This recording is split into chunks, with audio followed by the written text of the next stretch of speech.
Hi നമസ്കാരം, വ്ളോഗേട്ടനാണ്. ഇന്നത്തെ നമ്മുടെ വിഷയം എന്ന് പറയുന്നത് പാമ്പാണ്. പാമ്പിനെ കുറിച്ചുള്ള വാർത്തയില്ലാത്ത ഒരു ദിവസം പോലും കടന്നു പോകുന്നില്ല. അത് ചാനലിലാണെങ്കിലും പത്രങ്ങളിലാണെങ്കിലും പാമ്പ് കടിയേറ്റു, അല്ലെങ്കിൽ പാമ്പിനെ പിടികൂടി, വീട്ടിൽ നിന്ന് പാമ്പിനെ പിടികൂടി എന്നൊക്കെ തുടങ്ങിയിട്ടുള്ള നിരവധി വാർത്തകൾ ഇങ്ങനെ വന്നുകൊണ്ടിരിക്കുക. നമ്മളെ ശരിക്കും പാനിക്കാക്കിക്കൊണ്ടിരിക്കുകയാണ്. നമ്മൾ പാനിക്കായിക്കൊണ്ടിരിക്കുകയാണ്. നമുക്ക് മുറ്റത്തിറങ്ങാൻ തന്നെ പേടിയാണ്, അല്ലെങ്കിൽ വീടിൻ്റെ വാതിൽ തുറന്നിടാൻ പേടിയാണ്. പാമ്പ് അകത്ത് കയറുമോ അല്ലെങ്കിൽ പാമ്പ് കടിക്കുമോ എന്നുള്ള പേടിയൊക്കെയാണ് എല്ലാവർക്കും. സത്യത്തിൽ എന്താണ് ഇപ്പോൾ സംഭവിച്ചുകൊണ്ടിരിക്കുന്നത്? പാമ്പ് കടി കേരളത്തിൽ ഇപ്പോൾ കൂടിയിട്ടുണ്ടോ? മുന്നത്തേതിനേക്കാൾ കൂടുതലാണോ? അല്ലെങ്കിൽ പാമ്പിൻ്റെ ആക്ടിവിറ്റി കൂടുതലാണോ? അല്ലെങ്കിൽ പാമ്പ് കടി കൂടുതലാണോ? കണക്കുകൾ പരിശോധിച്ച് കഴിഞ്ഞാൽ കുറഞ്ഞിട്ടുണ്ട് എന്നാണ് നമുക്ക് കാണുന്നത്. മുൻ വർഷങ്ങളിലേതിനേക്കാൾ പാമ്പ് കടിയായിട്ടുള്ള മരണങ്ങൾ വളരെയധികം കേരളത്തിൽ കുറഞ്ഞിട്ടുണ്ട്. അത് നമ്മുടെ ഫോറസ്റ്റ് ഡിപ്പാർട്ട്മെൻറ്റിൻ്റെയും സർപ്പ പോലുള്ള ഇനിഷ്യേറ്റീവ്സിൻ്റെയൊക്കെ ശക്തമായിട്ടുള്ള ഇടപെടലുകൾ കാരണം തന്നെയാണ് ഇത് കുറഞ്ഞിട്ടുള്ളത്. അതായത് ഇപ്പോൾ ഒരുപാട് വളണ്ടിയർമാരുണ്ട്, പാമ്പുകളെ പിടികൂടി റെസ്ക്യൂ ചെയ്യാനുള്ള ടീമുണ്ട്.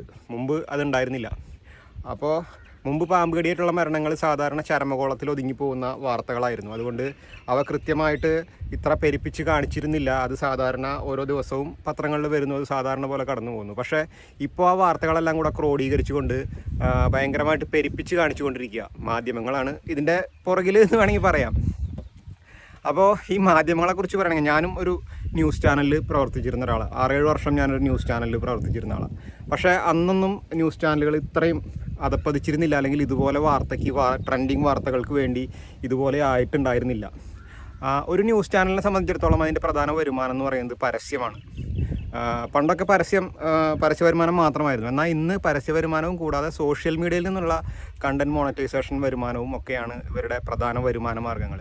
അപ്പോൾ ഓരോ ദിവസവും ട്രെൻഡിങ് വാർത്തകൾ ഉണ്ടാവേണ്ടതുണ്ട്, അല്ലെങ്കിൽ ട്രെൻഡിങ് ലിസ്റ്റിൽ ഇടം പിടിക്കേണ്ടതുണ്ട്, അല്ലെങ്കിൽ റേറ്റിങ്ങിൽ ഒന്നാമത് എത്തേണ്ടതുണ്ട്. റേറ്റിംഗ് അനുസരിച്ചാണ് പരസ്യങ്ങളുടെ റേറ്റ് നിശ്ചയിക്കപ്പെടുന്നതും, അല്ലെങ്കിൽ പരസ്യ കമ്പനികൾ, അഡ്വർടൈസ്മെൻറ്റ് ഏജൻസികൾ ഇവർക്ക് പരസ്യങ്ങൾ കൊടുക്കുന്നതും അതിൻ്റെ തുക നിശ്ചയിക്കപ്പെടുന്നതും ഈ ചാനലിൻ്റെ റേറ്റിംഗ് അനുസരിച്ചാണ്. അല്ലെങ്കിൽ സോഷ്യൽ മീഡിയയിൽ നമുക്കറിയാം കണ്ടൻറ് മോണറ്റൈസേഷൻ, അതിൽ കമൻറ്റുകൾ അല്ലെങ്കിൽ പോസ്റ്റിന് താഴെ വരുന്ന ഇൻട്രാക്ഷൻസ് ഒക്കെയാണ് അവരുടെ റേറ്റ് നിശ്ചയിക്കുന്നത്.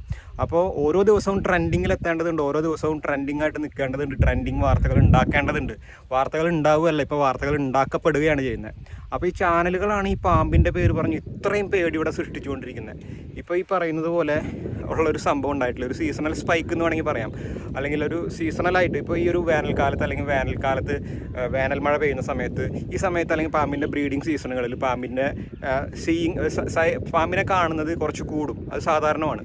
ഇപ്പോൾ മണ്ണൂലിയെ കണ്ടാലും ചേരയെ കണ്ടാൽ പോലും വലിയ ഹെഡിങ് കൊടുത്തിട്ട് സോഷ്യൽ മീഡിയയിൽ വാർത്തകൾ പടച്ചു വിടുകയാണ്. അതായത് മഞ്ഞപത്രങ്ങളെ വെല്ലുന്ന രീതിയിൽ നമ്മുടെ മെയിൻ സ്ട്രീം മീഡിയകളെന്ന് വിളിക്കപ്പെടുന്ന മാധ്യമങ്ങൾ മണ്ണൂലി അല്ലെങ്കിൽ ചേര ഇതൊക്കെ പണ്ട് നമ്മൾ കണ്ടു കഴിഞ്ഞാൽ മൈൻഡ് പോലും ചെയ്യാത്ത സാധനങ്ങളായിരുന്നു.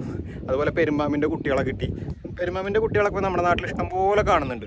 എൻ്റെ നാട്ടിൽ, എൻ്റെ വീടിൻ്റെ പരിസരങ്ങളിലൊക്കെ ഒരുപാട് കാണാറുണ്ട്. ഞാൻ ആരോടും പറയാറുമില്ല, ഇത് വാർത്തയാക്കാറുമില്ല. പക്ഷേ ഇപ്പോൾ ദിവസവും പത്രങ്ങളിലും ചാനലുകളിലൊക്കെ വരുന്ന വാർത്തകൾ കാണുമ്പോൾ സത്യം പറഞ്ഞാൽ ഇതൊക്കെ ഒരു വാർത്തയാണോ എന്ന് പോലും തോന്നിപ്പോകുന്ന രീതിയിലാണ്. അപ്പോൾ പാമ്പിനെ പേടിക്കേണ്ടതില്ല എന്നല്ല പറഞ്ഞു വരുന്നത്. പാമ്പുകളെ തിരിച്ചറിയാൻ നമുക്ക് കഴിവുണ്ടായി കഴിഞ്ഞാൽ അത്രയും നല്ലത്. ഞാൻ 2 ഓപ്ഷൻസ് പറയാം. ഒന്ന്, വനം വകുപ്പിൻ്റെ സർപ്പ എന്ന് പറയുന്ന ഒരു ആപ്പുണ്ട്, അതുപോലെ സ്നേക്ക് പീഡിയ എന്ന് പറയുന്ന ഒരു ആപ്പുണ്ട്. ഈ 2 ആപ്പുകൾ നമ്മൾ ഫോണുകളിൽ ഇൻസ്റ്റാൾ ചെയ്ത് വെച്ച് കഴിഞ്ഞാൽ കുറച്ചൊന്ന് നമ്മൾ ട്രൈ ചെയ്ത് കഴിഞ്ഞാൽ നമുക്ക് പാമ്പുകളെ തിരിച്ചറിയാൻ പറ്റും.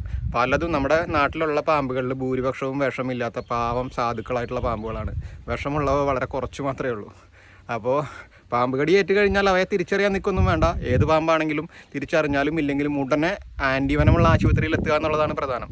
ഏതെങ്കിലും ഒരു ആശുപത്രിയിലേക്ക് പോകുക എന്നുള്ളതല്ല. ഇപ്പോൾ വിഷവൈദ്യന്മാരും ഒക്കെ നമ്മുടെ നാട്ടിൽ ഇപ്പോഴും ഉണ്ട്. അതിനൊന്നും നിയന്ത്രിക്കാൻ സർക്കാരുകൾക്കും കഴിഞ്ഞിട്ടില്ല. പാമ്പ് കടിക്കൊക്കെ ചികിത്സിക്കുമെന്ന് ബോർഡ് വെച്ചുകൊണ്ടിരിക്കുന്ന വിഷവൈദ്യന്മാരടക്കം ഉണ്ട് നമ്മുടെ നാട്ടിൽ. അപ്പോൾ അങ്ങോട്ടൊന്നും പോകാതെ നേരെ ആൻറ്റിവനമുള്ള ആശുപത്രിയിലേക്ക് തന്നെ നേരെ പോവുക. അതിൻ്റെ ലിസ്റ്റും നമ്മുടെ സർപ്പ ആപ്പിലും സ്നേക്ക് പീഡിയ ആപ്പിലൊക്കെ ഓരോ ജില്ലയിലും ആൻറ്റിവനമുള്ള ആശുപത്രികൾ ഏതൊക്കെയാണെന്നുള്ള ലിസ്റ്റും അവിടുത്തെ ഫോൺ നമ്പറും ഒക്കെ ഉണ്ടാവും. അവിടെ വിളിച്ച് ചോദിച്ചതിന് ശേഷം ആൻറ്റിവനമുള്ള ആശുപത്രിയാണെന്ന് വെച്ചിട്ട് നേരെ അങ്ങോട്ട് പോകില്ല. അവിടുത്തെ ഫോൺ നമ്പറിലൊന്ന് വിളിച്ച് ചോദിച്ച് ആൻറ്റിവനം ഉണ്ടെന്ന് ഉറപ്പ് വരുത്തിയതിന് ശേഷം നേരെ അങ്ങോട്ട് പോവുക. അതുപോലെ നമ്മുടെ വീടും പരിസരമൊക്കെ ഒന്ന് വൃത്തിയായിട്ട് സൂക്ഷിക്കുക. ഇപ്പോൾ ഭക്ഷണാവശിഷ്ടങ്ങളൊക്കെ വലിച്ചെറിഞ്ഞിട്ട് കഴിഞ്ഞാൽ എന്താ സംഭവം എന്ന് വെച്ചാൽ എലി വരും. എലി വന്നു കഴിഞ്ഞാൽ എലിക്ക് പുറകെ ചേരയും മൂർഖനും ഒക്കെ തീർച്ചയായിട്ടും വരും. അപ്പോൾ അങ്ങനെ വൃത്തികേടാക്കി ഇടാതിരിക്കുക, വീടും പരിസരമൊക്കെ വൃത്തിയാക്കി ഇടുക, ചവറുകളും ചപ്പുചവറുകളൊക്കെ കൂടിക്കെടുക്കാതിരിക്കുക, ഭക്ഷണാവശിഷ്ടങ്ങൾ വലിച്ചെറിയാതിരിക്കുക. ഇങ്ങനെയൊക്കെ ചെയ്തു കഴിഞ്ഞാൽ നമുക്ക് നമ്മുടെ പരിസരത്തു നിന്നും പാമ്പിനെ പരമാവധി ഒഴിച്ചു നിർത്താൻ കഴിയും. അല്ലാതെ പാമ്പിനെ പേടിച്ച് ഇങ്ങനെ ഭീതി പരത്തിയിട്ടൊന്നും കാര്യമൊന്നുമില്ല. സർക്കാരുകൾ മാത്രമൊന്നുമല്ല, നമ്മുടെ കുറേ ഉത്തരവാദിത്തങ്ങളുണ്ട് ഇതിൽ.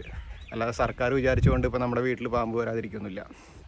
അപ്പോൾ ഈ മാധ്യമങ്ങളുടെ ഒരു അജണ്ട അല്ലെങ്കിൽ അവരുടെ വരുമാനത്തിന് വേണ്ടിയുള്ള ഒരു കാര്യമാണ് ഇപ്പോൾ നടന്നുകൊണ്ടിരിക്കുന്നതെന്നാണ് എനിക്ക് തോന്നുന്നത് കേട്ടോ. അല്ലാതെ പാമ്പുകളുടെ കാര്യത്തിൽ ഇത്രയധികം ഇപ്പോൾ ഒരു സീസണൽ സ്പൈക്ക് ഉണ്ട്, സത്യം തന്നെയാണ്. മുൻ വർഷങ്ങളിലും അത് ഉണ്ടായിട്ടുണ്ട്, പക്ഷേ നമ്മൾ ശ്രദ്ധിച്ചിട്ടില്ല എന്ന് മാത്രമേ ഉള്ളൂ. അപ്പോൾ അതാണ് ഇപ്പോൾ പറയാനുള്ളത്. ഇപ്പോൾ എനിക്ക് തോന്നിയൊരു കാര്യം പറഞ്ഞു എന്ന് മാത്രം. ഇപ്പോൾ പുഴയിൽ മീൻ പിടിക്കാനായിട്ട് ഇറങ്ങിയതാണ്, പക്ഷേ മീനില്ല, ഞണ്ടില്ല. ഇപ്പോൾ മീൻപിടുത്തക്കാർക്ക് വളരെയധികം കഷ്ടകാലമാണ്. ഈ വേനൽക്കാലം ഏറ്റവും അധികം കഷ്ടപ്പാടിലാക്കിയിരിക്കുന്നത് സത്യം പറഞ്ഞാൽ മീൻപിടുത്തക്കാരെയും കൂടിയാണ്. അത് ശരി, എന്തായാലും ഈ ഒരു വിഷയം പറഞ്ഞു എന്ന് മാത്രം.